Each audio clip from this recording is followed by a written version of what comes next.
Hello.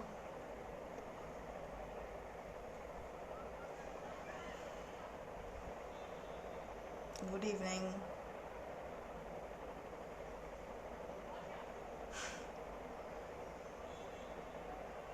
Hi. Uh, we have three people with us. I'll go ahead. Right. So, first of all, good evening to everyone present.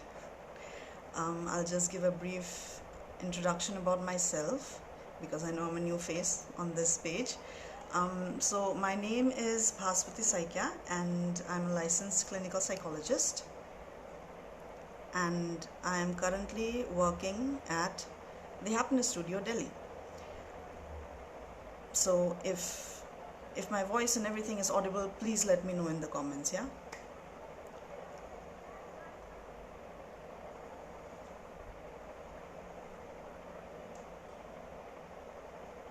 Okay, I'll just go ahead. So, okay, great. Thank you very much, Upanshi. Okay. So, the reason why I'm here today, thank you very much. The reason why I'm here today is to talk about a very important topic that has been very much debated in the very recent past. It's still being debated and highly sensationalized. That is suicide.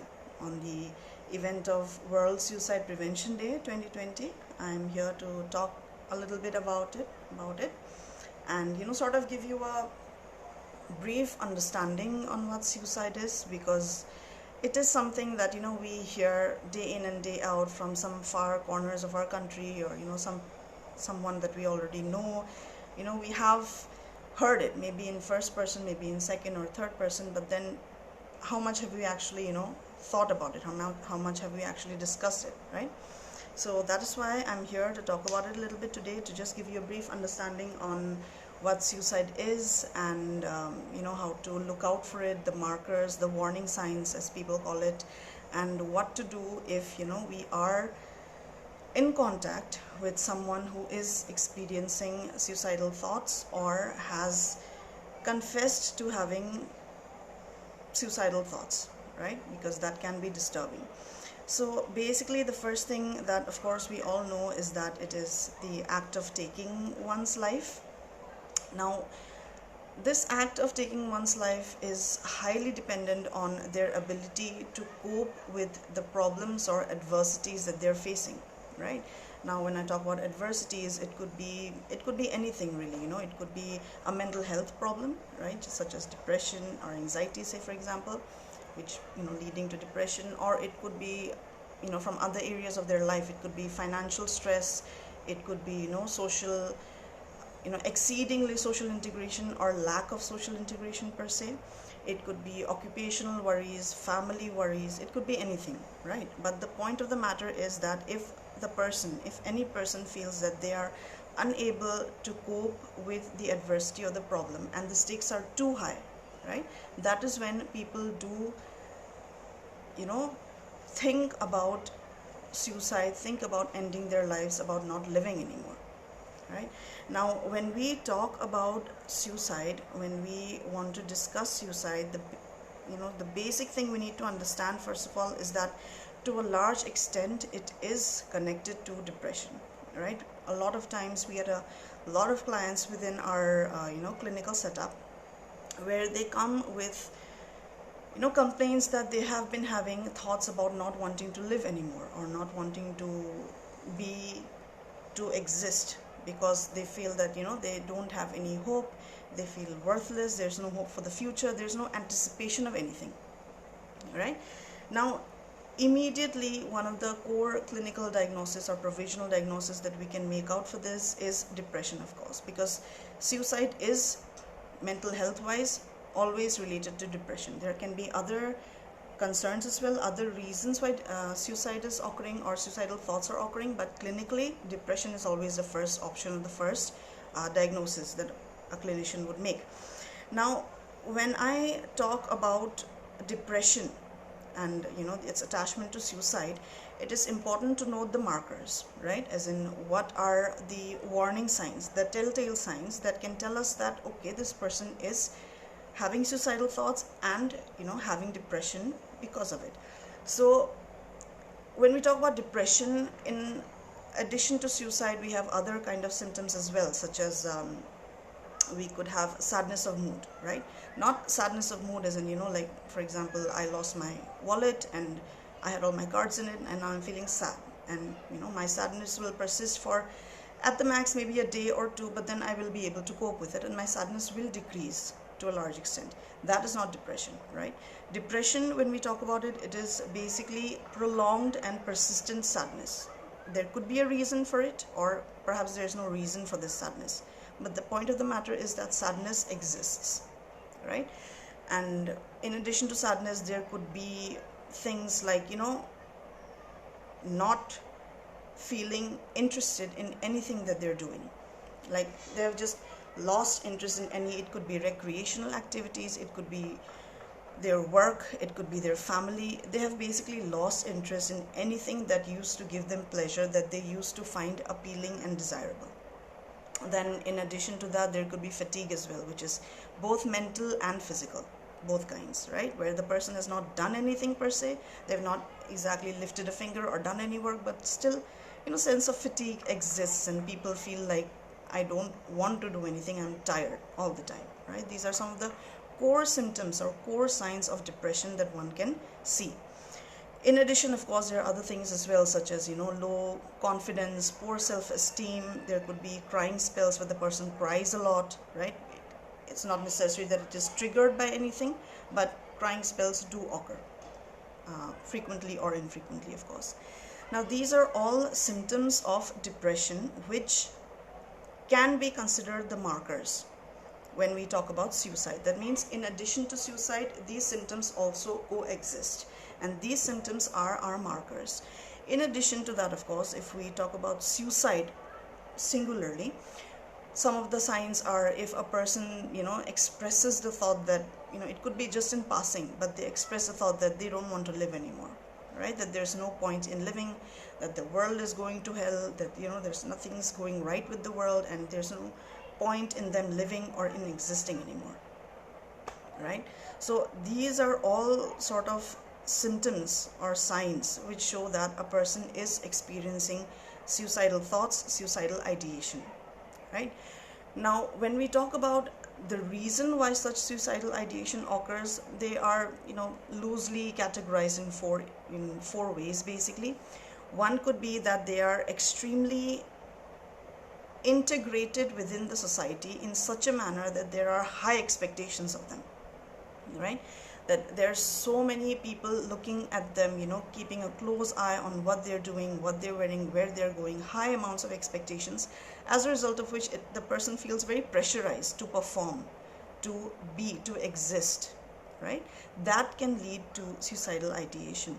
Other ways are, of course, the second one is lack of social integration, completely the other end of the spectrum, right? Where the person feels that they don't have any kind of support, social, familial support, that, they do not have connections, good connections to anyone. They feel that they're not able to connect to anybody or talk to them on a personal level.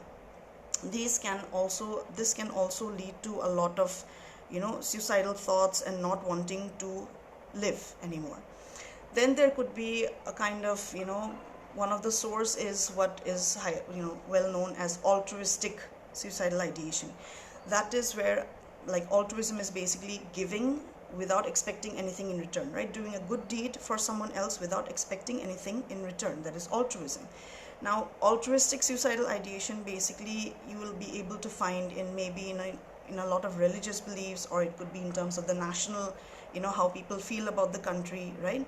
Where they feel that for the sake of a greater good, or for the sake of the betterment of the entire group in which they're involved, because of that or for that, they are willing to sacrifice their lives. They're willing to go down that path of never returning back again, right? So these are some of the different kinds of sources or different sources from which suicidal ideation occurs. Now, when we talk about the kinds in a way of suicidal ideation, we have two kinds, which is passive and active, right? Passive suicidal ideation basically means where the person has thoughts that they don't want to live anymore, they don't want to engage in the society, they don't want to engage in what they're supposed to, but they are still continuing their lives. They have expressed this thought, the wish or the need to maybe not exist anymore, but they're still continuing with their lives. That is passive. When we talk about active, basic difference is that they are actually doing something about it. They are planning for ways in which they can take their own lives, or how to say goodbye to other people. They're actively planning on that, or who are they going to leave their inheritance to, planning out, writing the will, saying goodbye to people, last phone calls to people. So these are some of the active kinds of suicidal ideation that people have, that they experience. This is a very basic overview of suicide. If if you were to ask me that we generally sort of look for in a clinical setup whenever we do get clients who express such thoughts. Now, there are some pointers in terms of how to address or how to talk to people who have experienced or expressed suicidal thoughts, right? Now, a lot of times, because the entire concept is very like, oh my god, suicidal thoughts, very traumatizing like that. So a lot of people react in a very negative way if someone does tell them that I'm having suicidal thoughts. People would be like, no, why would you say that? There's so much you have to live for. Why you should be ashamed of yourself for thinking like this. So emotional expression from these people is very high in regards to the person who has expressed suicidal thoughts, right? This is completely wrong. The reason why is that if a person has expressed suicidal thoughts, expressed thoughts about not wanting to live anymore, it is basically them reaching out to you and trying to find a reason to live. And if we express ourselves in a very bad manner, if we get angry at them, or we shame them, or we make them embarrassed, that person does not feel safe to open up to you in that space, right? We don't want to do that. We want to encourage and support the people who have who have expressed suicidal thoughts. We want to tell them that their thoughts are legitimate. We never want to say that what you're thinking is wrong, right? If you say that what they're thinking is wrong, you're just further confirming it to them that the way they've been thinking, the way they've been living their life has been wrong all this while. We don't want to do that. What we do want to do is encourage them and tell them that their feelings are legitimate, that it is understandable that they are feeling in this manner, that they have experienced a lot of negative or traumatic situations which has led them to this point. Feeling legitimate, giving them the understanding that you can understand what they're saying, and you can maybe not relate to it, but you can understand where they're coming from, or the reason why they want to take this step. That knowledge to the person who is expressing the thought is very important and very precious, to be very frank, right? Feeling that if I were to be having suicidal thoughts at the end of the day, I would want someone to come and tell me that not just that it's okay, but that how I'm feeling is legitimate and they understand how I'm feeling, not that I should be ashamed of myself, right? We need to convey this to them in a very calm and reassuring manner. A lot of times people, they get very angry. Like if a close person, a close relative of mine or a close friend of mine is saying things like this, is expressing their suicidal thoughts, then it's human nature to express our concern. But the way we express concern can be construed in a different manner. We might blast out in anger, like, what are you saying? What the hell? Right? That is not done. We should not be doing that. We should be very calm. We should accept them for what they're saying and talk to them about it. Ask them about it. Like, why do you think? Why are you having these suicidal thoughts? What is making you have these kind of thoughts? What kind of problems are you facing that are making you have these kind of thoughts? Right? It's always good to ask them, to inquire about them. Of course, given the fact that they do feel safe in the space that they are at that point of time, but it is important to engage them in dialogue, right? Apart from that, of course, there is that one thought, that people say ki if a person has made up their mind that they will attempt suicide, then there's no bringing them back. A lot of people have that thought that they're in the brink of their life, brink of their death, in a way that you can't bring them back. They've already made up their mind. Even if people don't say this out loud, some people do think this way, but that is not necessarily true, right? Now the reason why is because the people who have these kinds of thoughts, their goal out of this behavior, suicidal behavior, is psychologically, if you look at it, not to end their lives, but rather to end the pain that they're experiencing, right? It could be the financial pain, it could be the pain that they're experiencing within the family environment, in their social life. At the end of the day, they want to get rid of the pain and the discomfort and the distress that they're feeling, and they feel that suicide is the only way to go about it, or the last resort that they have, right? So it is not, it's a myth really that people cannot come back from that brink, in a way, but it is not necessarily true. People can come back. You have to present a very calm, cool and peaceful space for them to express themselves in, accept what they're saying, of course, and then provide them with some sort of solution to it. Usually when suicidal thoughts come about, we provide the solution that you need to go into therapy, right? Now when I talk about therapy, I'm talking about psychotherapy. Psychotherapy, also known as talk therapy, of course. So psychotherapy, basically what it does is it tries to address the suicidal thoughts of the person and tries to give them some sort of hope, or help them devise coping skills and mechanisms so that the person is able to deal with the stressors, deal with the adversities without having to resort to suicide, right?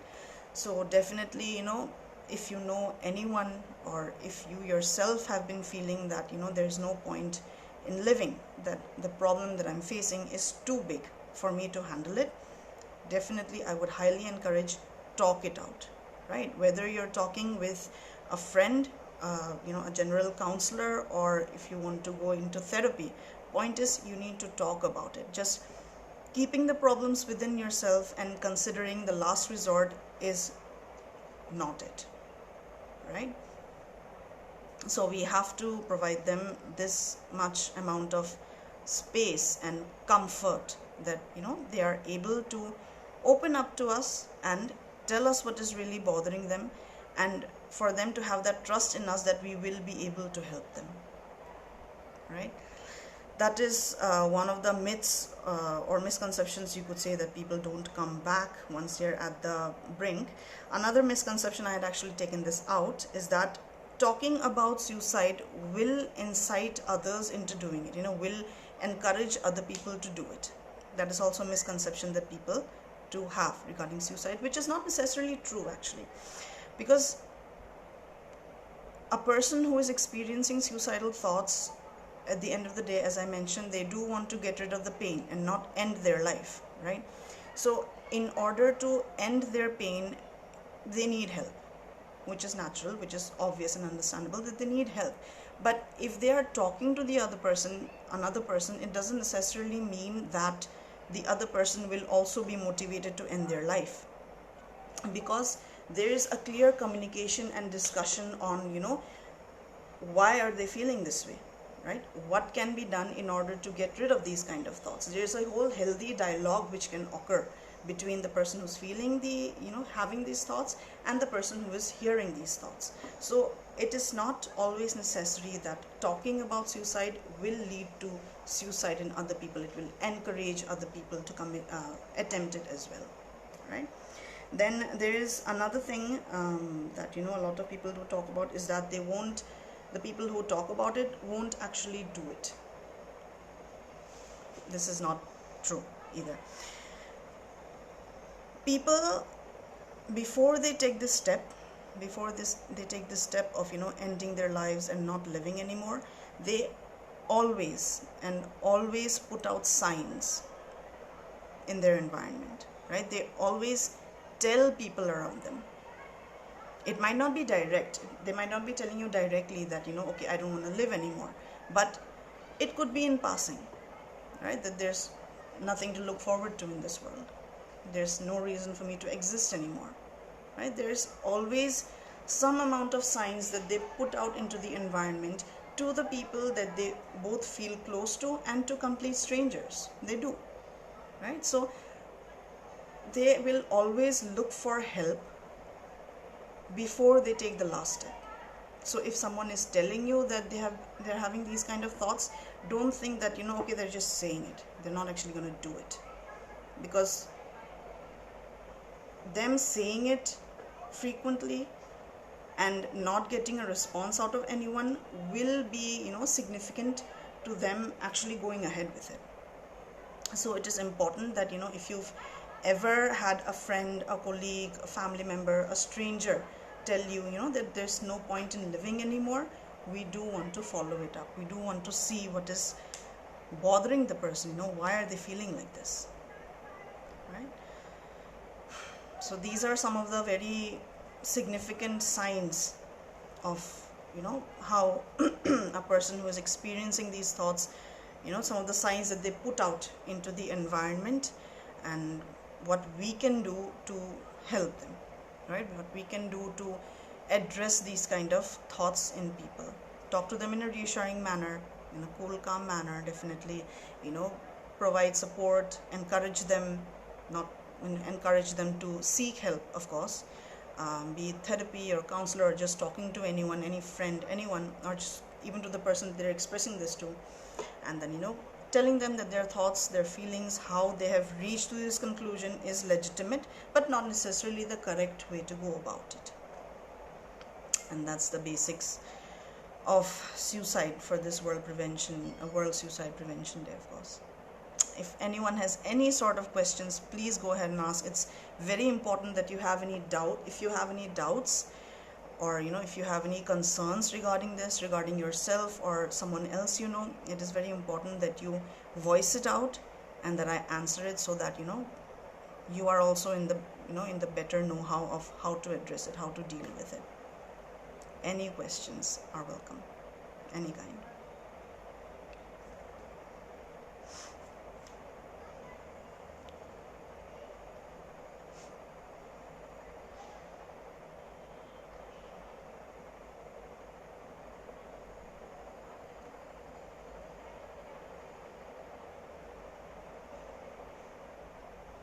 There is this one question actually which had come up a while back whilst I was discussing with a few people, is that if a person who was depressed and suicidal suddenly seemed to feel better, does this mean they are no longer at risk for suicide?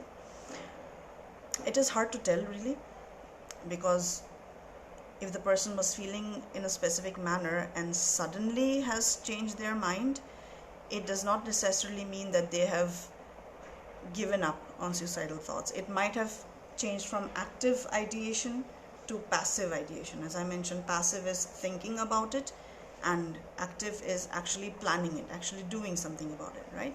So if a person has shifted from having suicidal thoughts or talking about it or planning it to not talking about it some more, it might have shifted into a passive kind of a suicidal ideation.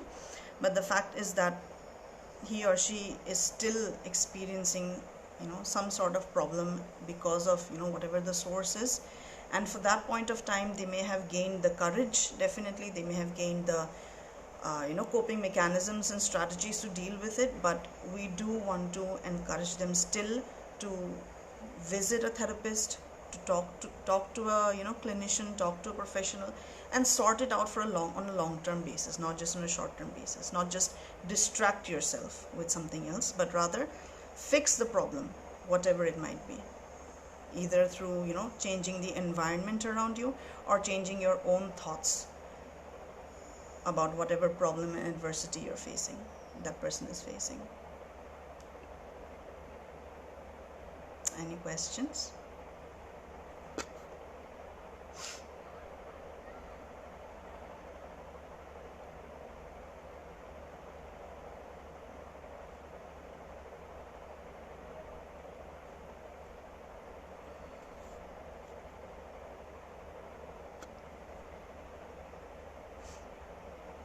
Any questions about the markers, about, you know, anyone you've noticed who's been having some sort of thoughts of this manner and they've been expressing it but you're not very sure about it?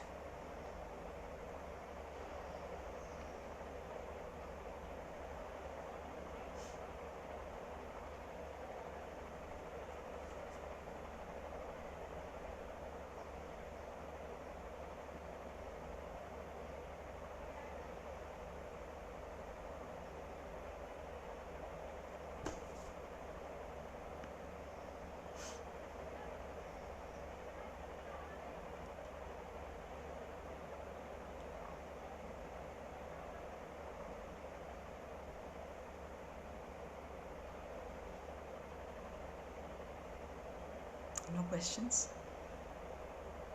Everyone has gotten the gist, understood?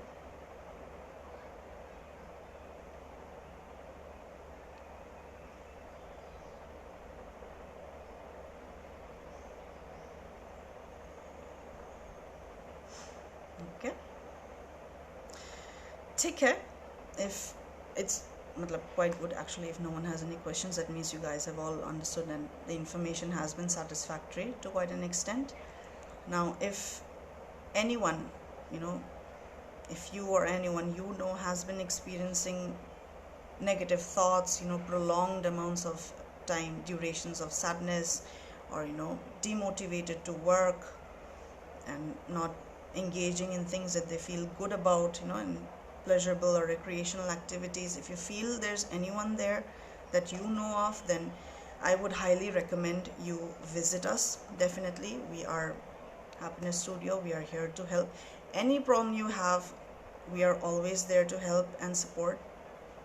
Our contact number, our address, our email address, everything has been provided on the page, and you can go ahead, contact us, you know, for any kind of problem, be it small or big. A lot of people do feel that, you know, it's a small problem, I'll deal with it, but it's been quite some time since you've been dealing with it and you don't seem to have reached resolution.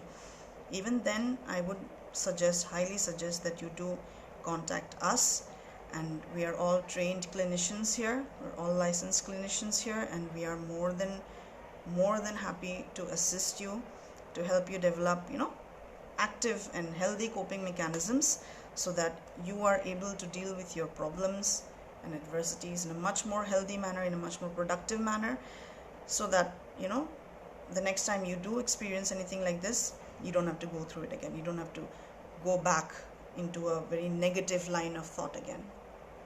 You'll have the coping skills and mechanisms to deal with them, to address them and solve them by yourself. Right? So if no questions, then I guess we can end the live.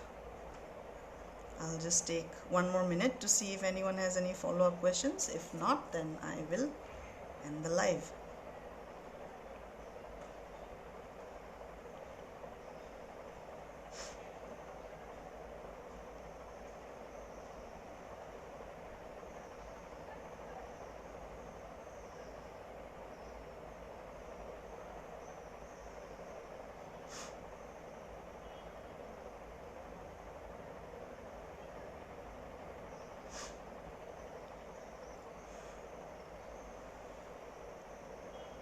Okay. Take care. I hope everyone understood. I hope everyone gained a certain amount of insight. And once again, if you have any concerns, do contact us. We are always readily available at a moment's notice. And take care. All of you, take care. Bye-bye.